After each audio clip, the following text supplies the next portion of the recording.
ఈ ఆంధ్ర తెలంగాణ రాష్ట్రాల క్రైస్తవ సమాజం తరపున వారి ముగ్గురు కూడా హృదయపూర్వక ధన్యవాదాలు తెలియజేస్తున్నాను. అయితే మేము మొన్నటి నుంచి గమనించింది, నేను ఈరోజు దాకా ఎందుకు మాట్లాడలేదంటే, ఆయన అంత్యక్రియలు శాంతియుతంగా జరగాలి, నేను కూడా దీని గురించి ఇదేమైనా హత్య లేకపోతే ఎవరైనా చంపారనే అనుమానాలు వ్యక్తం చేయడం ద్వారా ఇది శాంతి భద్రతల సమస్య వస్తుందనే ఉద్దేశంతోనే మేము చాలా హుందాగా వ్యవహరించామండి ఈరోజు దాకా. అయితే చాలా ల్యాబ్స్ నేను గమనించాను. ఇక్కడ ఈ ఇన్సిడెంట్ జరిగిన దగ్గర నుంచి ఈరోజు వరకు కూడా స్థానిక పోలీసు వారి నిర్లక్ష్యం కొట్టొచ్చినట్టు కనిపిస్తుంది. ఈ రోజున మేము ఎవరైతే సిట్ ఆఫీసరు దేవకుమార్ గారిని మేము కలుసుకోవడం జరిగింది. ఆయన చాలా క్లియర్గా ఉన్నాడు. అన్నీ కూడా పకడ్బందీగా ఆయన ఏమేమి చేశారు, ఎక్కడెక్కడ టోల్ గేట్లు చూశారు, దాని వెనకాతల ఎంతమంది పనిచేస్తున్నారు, 40 మంది టీం పనిచేస్తున్నారని చాలా క్లారిటీతో వారు చెప్పడం జరిగింది. వారు చెప్పిన దాని మీద మేము పూర్తిగా సంతృప్తి వ్యక్తం చేస్తున్నాం. కానీ ఈ 2 రోజుల పాటు అక్కడ లోకల్ పోలీసు వారు చేసింది మాత్రం చాలా తీవ్ర నిరుత్సాహానికి గురి చేసిందండి మాకు. ఎందుకంటే అది ఇన్సిడెంట్ జరిగిందని తెలిసింది, ఒక డెడ్ బాడీ ఉందని కనుక్కున్నారు. అక్కడికి వెళ్ళేటప్పటికి ఓకే ఆయన ఎవరో తెలియదు కాబట్టి అది యాక్సిడెంట్ అనుకుని బాడీని అక్కడి నుంచి తరలించారు పోలీసు వారు అని మేమే అనుకున్నాం. పోలీసు వారి యాంగిల్లో కూడా మేము ఆలోచించేస్తున్నాం. మిమ్మల్ని మేము ఇప్పటిదాకా విమర్శించలేదు. కానీ ఆయన వన్స్ మీరు పోస్ట్ మార్టంలో పెట్టిన తర్వాత జనం 100 మంది 1000 మంది తరలి వస్తున్నప్పుడు అందరూ అనుమానం వ్యక్తం చేస్తున్నప్పుడు ఎందుకు ఆ క్రైమ్ సీన్ని మీరు ప్రొటెక్ట్ చేయలేదు? ఎందుకు ఆ క్రైమ్ సీన్ దగ్గర ఒకవేళ ఇదేమన్నా హత్య అయి ఉండొచ్చేమో అనే అనుమానం అక్కడ స్థానిక పోలీసుకి ఎందుకు కలగలేదు? కలకపోతే పోయింది. నేను మధ్యాహ్నం వెళ్ళాను అక్కడికి. సాయంత్రం 6-7 గంటల దాకా లోకల్ సీఏ గారు రాలేదు.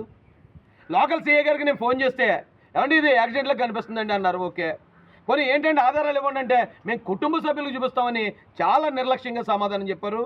ఆ సీఏ గారు ఎవరైతే ఉన్నారో ఏదో గౌరయ్య గారు ఏదో పేరు గౌడ్ గారు. ఏమంటే ఇది 2 రాష్ట్రాల క్రైస్తవుల సమస్య. లక్షలాది మంది దీని మీద ఇంత ఆందోళన చెందుతూ ఉంటే మేము ఓన్లీ ఫ్యామిలీకి మాత్రం చెప్తామని రూల్స్ మాట్లాడారంటే అది పక్కా నిర్లక్ష్యం. ఈ కేసు యొక్క తీవ్రత కానీ ఈ కేసు యొక్క సున్నితత్వం కానీ ఏమాత్రం తెలియని పోలీసులు ఆ రోజున అక్కడ డ్యూటీ చేశారు. సాయంత్రంకి వచ్చేటప్పటికి ఇది ఇగో 2 ఫుటేజ్ చూపించారు మాకు. ఓకే అది ఆయన కొవ్వూరు టోల్ గేట్ దాటాడు అన్నారు. చూశాను, కరెక్టే. కొవ్వూరు టోల్ గేట్కి ఇన్సిడెంట్ జరిగిన ప్లేస్కి 10 కిలోమీటర్లు ఉంది ఎగ్జాక్ట్. ఆయన బండి మీద 60లో వస్తే ఖచ్చితంగా 10 నిమిషాలుగా అక్కడికి వచ్చేస్తారు, అది కరెక్టే. ఆ 10 నిమిషాల తర్వాత అక్కడ యాక్సిడెంట్ 11:42కి సీసీ రికార్డ్ అయింది, బండి పక్కకి వెళ్ళిపోయినట్టు. సో దారిలో ఏమీ జరగలేదని నమ్మాం మేము. పోలీసు వారు కూడా ఇదిగో ధూళి రేగిందండి ఇది యాక్సిడెంట్ అండి అన్నారు, అది నమ్మాం. నమ్మిన తర్వాత ఎవరో ఆందోళన పడకండి, ఇది చూడడానికి అలాగుంది, ఇంకా ఎంక్వైరీ జరుగుతుందని ప్రజలందరినీ శాంతపరిచాం మేము. మీకు ఏమైనా ఆటంకం కలిగించామా? డెడ్ బాడీ మీరు ఏదన్నా ఇక్కడ తేల్చేదాకా డెడ్ బాడీ కదలదని మేము ఏమన్నా పోలీసు వారి విధులకు ఆటంకం కలిగించామా? మీరు ఏం చెప్తే అదే విన్నాం, ఏం చెప్తే అదే నమ్మాం. ఇప్పుడు ఎన్ని రోజులు అయింది ఏమంటే ఇక్కడి నుంచి కానీ ఇక్కడ ఈ ప్రాంతంలో పనిచేసిన కొంతమంది పోలీసులను ఇమ్మీడియట్గా సస్పెండ్ చేయాల్సి ఉంది. మొట్టమొదట సీఏ గారిని సస్పెండ్ చేయాలి. రెండోది ఇక్కడ నుంచి ఇది యాక్సిడెంట్ అని చెప్పి గౌరవ నారా లోకేష్ గారికి ఎవరు ఇన్ఫర్మేషన్ ఇచ్చారు, ఎవరు ఇచ్చారో వాళ్ళని ఇమ్మీడియట్గా సస్పెండ్ చేయాలి. ఎందుకంటే నిన్న ఎస్పీ గారు ఆయన ప్రెస్ మీట్ పెట్టినప్పుడు ఇది ఇంకా యాక్సిడెంట్ అని మేము కన్ఫర్మ్ చేయలేదు, అనుమానాస్పద మృతాన్ని మేము ఎంక్వైరీ చేస్తామన్నారు. మీరు అనుమానాస్పద మృతాన్ని ఎంక్వైరీ చేస్తామన్నమాట మాకెందుకు చెప్పలేదు? లోకేష్ గారికి ఎందుకు చెప్పలేదు? లోకేష్ గారికి చెప్పకపోవడం వల్ల ఆయన ప్రాథమిక విచారణ అనంతరం పోలీసు వారు చెప్పిన దాని ప్రకారం రోడ్డు ప్రమాదం అని ట్వీట్ చేశాడు. ట్వీట్ చేస్తే ఇప్పుడు ప్రతి అడ్డమైనోడు వచ్చి లోకేష్ గారు ఎలా చెప్పేస్తారు, అది రోడ్డు ప్రమాదం అని ఎలా చెప్పేస్తారు అని చెప్పి ఆయన్ని విమర్శిస్తున్నారు. డబుల్ గేమ్ ఆడుతున్నారా? అక్కడ ఒక మాట చెప్పి ఇక్కడ ఒక మాట చెప్పడానికి ఇలా గవర్నమెంట్ని ఉద్దేశపూర్వకంగా మీరు బ్యాట్ చేద్దామని ట్రై చేస్తున్నారా? ఆ పోలీస్ అధికారులు అడుగుతున్నాను నేను, ఎవరు చెప్పారు ఇది యాక్సిడెంట్ అని? అక్కడ యాక్సిడెంట్ అని చెప్పిన తర్వాత మీరు ప్రెస్ మీట్ పెట్టి ఇప్పుడు దాకా ఇది యాక్సిడెంట్ అని ఎందుకు ఆధారాలు చూపించలేదు? అక్కడ ఏదైతే కొవ్వూరు టోల్ గేట్ ఉందో ఆ టోల్ గేట్ దగ్గరకు వచ్చేటప్పటికి ఆయన అటు ఇటు నడుస్తున్నాడు, అటు ఇటు ఊగుతుంది. అంతకుముందు ఏదో జరిగిందని అనుమానం వ్యక్తం చేస్తున్నప్పుడు ఇన్ని రోజులు పట్టిందా మీకు కొవ్వూరు టోల్ గేట్ నుంచి అనంతపల్లి టోల్ గేట్ దాకా ఉన్న ఆ సీసీ కెమెరాలు రిలీజ్ చేయడానికి? అనంతపల్లి టోల్ గేట్ దగ్గర ఇతను అలాగే వచ్చాడా? ఆ బ్లింకర్ వెలుగుతుందా, హెడ్లైట్ వెలుగుతుందా, అది బయటపడడానికి ఏమైందా మీకు? మీరు చెప్పిన మాట మేమేమో యాక్సిడెంట్ అయి ఉంటుందనేమో మేము మాట్లాడితే ఈ రోజున మమ్మల్ని వాళ్ళు చెప్తారా? మీరు గన్నవరం దగ్గరే బ్లింకర్ వేసుకుని వస్తున్నారు అన్నట్టు అధికారులు చెప్తున్నారు. ఆ ఫుటేజ్ ఎందుకు రిలీజ్ చేయరు? ఇది యాక్సిడెంట్ అయితే ఎప్పుడైతే బండి పక్కకి వెళ్ళిపోయింది యాక్సిడెంట్ అయితే క్లియర్గా రిలీజ్ చేయండి. లేదు ఇది హత్య అని మీకు అనుమానం ఉందా, హత్యను ప్రకటించి అంత సీక్రెట్గా చేయండి. మీరు హత్య అని చెప్తే మేము అవన్నీ రిలీజ్ చేయమని అడగం, ఎందుకంటే మీకు కొన్ని రూల్స్ ఉంటాయి. మీరు యాక్సిడెంట్ అని చెప్పినప్పుడు అది రిలీజ్ చేయకుండా దాచుకుని ఏం చేద్దామని ఈ రాష్ట్రంలో ఇప్పటికే ఈ ఓటీటీలు వచ్చిన తర్వాత ప్రతి ఒక్కరు మలయాళం క్రైమ్ సినిమాలు చూసేటో ఆ సినిమాలు చూసి ప్రతి ఒక్కరు అనాలిసిసే. అక్కడేమైంది ఇక్కడేమైంది, ఇది ఇలా జరుగుంటుంది అలా జరుగుంటుంది. ఈ లోపు హిందువులు ముస్లింలు క్రైస్తవులు కొట్టుకు తెచ్చేదాకా ఈ విషయానికి ఒక కన్క్లూజన్ ఇవ్వరా? ఏం చేస్తున్నారో నాకు అర్థం కాదు.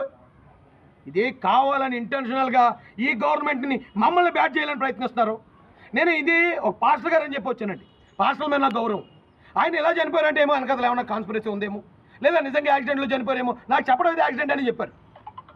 కానీ అక్కడికి వచ్చి చూసిన తర్వాత అందరూ అనుమానాలకి తావిచ్చేలా ఉంది కదా పరిస్థితి. ఆ పరిస్థితులు అలా ఎందుకు వచ్చాయి, వీళ్ళ అనుమానాలు ఏమేమి వ్యక్తం చేస్తున్నారు, దానికి ఈ పార్టీకే క్లారిటీ ఇవ్వాలి కదా. అంటే దీన్ని ఇంకా ప్రతిపక్ష పార్టీలో లేకపోతే కేంద్రంలో ఉన్న పార్టీలో ఇవన్నీ వచ్చి ధర్నాలు రాస్తారోకలు చేసి ఈ మత గొడవలు జరిగేదాకా కళ్ళప్పకించి చూస్తారా? ఎవరైతే ఈ బాధ్యులు అధికారులు ఉన్నారో వీళ్ళందరినీ ఇమ్మీడియట్గా సస్పెండ్ చేయాల్సిందిగా తూర్పుగోదావరి జిల్లా ఎస్పీ గారిని మేము డిమాండ్ చేస్తున్నాం. వీళ్ళు అర్జెంట్గా సస్పెండ్ చేయండి. వీళ్ళు ఒకవేళ ఇప్పటిదాకా ఏదైతే సీఏ గారు కానీ ఈ తప్పుడు ఇన్ఫర్మేషన్ ఇచ్చిన వాళ్ళు కానీ ఎవరైతే ఉన్నారో వాళ్ళు ఈ ఎంక్వైరీలు ఉంటే ఖచ్చితంగా ఎంక్వైరీ తప్పుతో పడుతుంది. మీరు చెప్పేది మేము నమ్మం. అది యాక్సిడెంట్ అయితే సీసీ ఫుటేజ్ వెంటనే మీరు రిలీజ్, ఎందుకంటే ఇది ఎంత గొడవ అవుతావు. ఎప్పుడో పొద్దున్న మీరు కనిపెట్టారు పోలీసులు డెడ్ బాడీని, ఆ డెడ్ బాడీని తీసుకుని వెళ్ళారు. వెళ్ళిన వెంటనే మీరు ఎంక్వైరీ చేసి ఉంటారు కదా, సీసీ ఫుటేజ్ చూసుంటారు కదా, అది వెంటనే మధ్యాహ్నానికి రిలీజ్ చేసి ఉంటే ఈ గొడవ ఇంత గొడవ అవుతాం. ఇంత అనుమానం రాదు. ఒకవేళ హత్య అయితే హత్య అని తెలుసును, యాక్సిడెంట్ అయితే యాక్సిడెంట్ అని తెలుసును.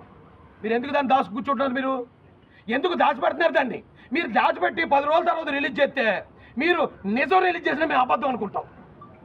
ఆ రోజున పోస్ట్ మార్టం కూడా చేశారు. పోస్ట్ మార్టం చేసింది డాక్టర్లు, టీమ్ ఆఫ్ డాక్టర్లు ఇచ్చారు. బంధువుల తరపున డాక్టర్ ఉన్నాడు, బంధువుల తరపున పెద్దలు ఉన్నారు, బంధువులు ఉన్నారు, సాక్షులు ఉన్నారు. సాక్షులు ఉన్నప్పుడు ప్రాథమిక విచారణ, ప్రాథమిక నిర్ధారణ ఇప్పుడు దాకా ఎందుకు చెప్పలేదు మీరు? నిజంగానే కర్రలిచ్చి కొట్టినట్టు ఏమైనా ఉందా? కత్తులిచ్చి పొడిచినట్టు ఉందా? ఆయన యాక్సిడెంట్లో చనిపోయినట్టు ఉందా? అనుమానాస్పదంగా కొట్టి చంపినట్టుందా? ప్రాథమిక నిర్ధారణ మీరు బయటకు ఇచ్చుంటే ఈ రోజున రాష్ట్రం ఇన్ని అవమానాలు పడదు. మా గవర్నమెంట్ మీద వేసేస్తున్నారు. ఇది చంద్రబాబు నాయుడు గారికి ఏం పని, లోకేష్ గారికి ఏం పని, రాజేష్ మాసానికి ఏం పని దీన్ని తప్పుదారి పట్టించడానికి? అరే ఆయన నా స్నేహితుడు, నేను పాస్టర్లు అంటే గౌరవిస్తాను. నేను పాస్టర్ల తరపున నిలబడటం వల్ల ఎంతో కోల్పోయినోడిని. క్రైస్తవుల తరపున పోరాటం ద్వారా నేను జైలుకి వెళ్ళి వచ్చాను. రాజమండ్రిలో మీద హత్యా ప్రయత్నం జరిగింది. వీళ్ళ తరపున మాట్లాడటం వల్ల నా ఎమ్మెల్యే టికెట్ కూడా వదులుకున్నాను నేను. అలాంటి నన్నే ఈ రోజున తప్పుడుగా చిత్రీకరించే పరిస్థితి ఎందుకు వచ్చింది? పోలీసు ఇచ్చిన ఇన్ఫర్మేషను నేను అక్కడ చూసింది అది నిజం అనుకుని 90% జనాలు ఆందోళన పడకూడదని మేము చెప్తే మీరు ఆడుకుంటారు. ఇంకా మేమేమో బూతులు తింటాం మీ గురించి, మీరు మాత్రం డ్యూటీ చేయకుండా ఆడుకుంటారా? ఇమీడియట్గా దీని మీద ఈరోజు సాయంత్రానికే విజయవాడ నుంచి ఎక్కడెక్కడ ఎలా దాటుకుంటూ వచ్చాడు. ఆయన క్రాస్ చేసి ఇక్కడ క్రాస్ చేసిన రెడ్ కార్ ఎవరిది? ఆ రెడ్ కార్ ఎక్కడి నుంచి వచ్చింది? ఆ రెడ్ కార్ గుద్దిందేమని మాకు డౌట్ ఉంది. ఆయన పడిపోయిన తర్వాత ఆ తర్వాత ఒక గంట తర్వాత 10 మంది వెళ్ళి ఆయన కొట్టి చంపి ఆయన మీద ఈ బుల్లెట్ పెట్టారని మాకు డౌట్ ఉంది. ఈ కొవ్వూరు టోల్గేట్ ముందు ఆయన మీద దాడి జరిగి ఆయన హెడ్ ల్యాంప్ని కావాలని పగలగొట్టారని డౌట్ ఉంది. ఈ డౌట్లు అన్ని క్లియర్ చేయాల్సింది పోలీసు వారు. మేమేమో మీ గురించి మేము మాట్లాడుతూ ఉంటే మీరేమో నిమ్మక నీరెత్తినట్టు కూర్చుంటే ఏం చేద్దామని? గవర్నమెంట్ మీద పగబట్టారా? ఇమీడియట్గా దీనికి సంబంధించిన వాస్తవాలు ఈవేళ సాయంత్రానికే కావాలి. దీని మీద ఇప్పుడు దాకా నిర్లక్ష్యం వహించిన ప్రతి అధికారిని సస్పెండ్ చేయాలి. లేకపోతే ఈ ముద్ర ఏదైతే ఉందో, ఈ చెలవల పొలవలు ఏవైతే ఉన్నాయో ఇది ప్రభుత్వం మోయాల్సి వస్తుంది. ప్రభుత్వానికి ఏమిటి ఇందులో మ్యానిపులేట్ చేయాలనో మరోటి చేయాలని ప్రభుత్వానికి ఇంట్రెస్ట్ ఉంటే చంద్రబాబు నాయుడు గారు, లోకేష్ గారు, గౌరవ ఎవరవిడి మా అక్క అనిత గారు వారు రారు కదా. వారు వచ్చి మీకు ఇంత ఫ్రీ హ్యాండ్ ఇచ్చిన తర్వాత కూడా ఇన్ని రోజులు మీరు ఆలస్యం చేయటం, రేపు పొద్దున ఏమైనా జరగకూడదని జరిగితే దానికి పోలీసులే బాధ్యత వహించాలని నేను మీకు డిమాండ్ చేస్తూ నేను ముగిస్తున్నానండి. Thank you.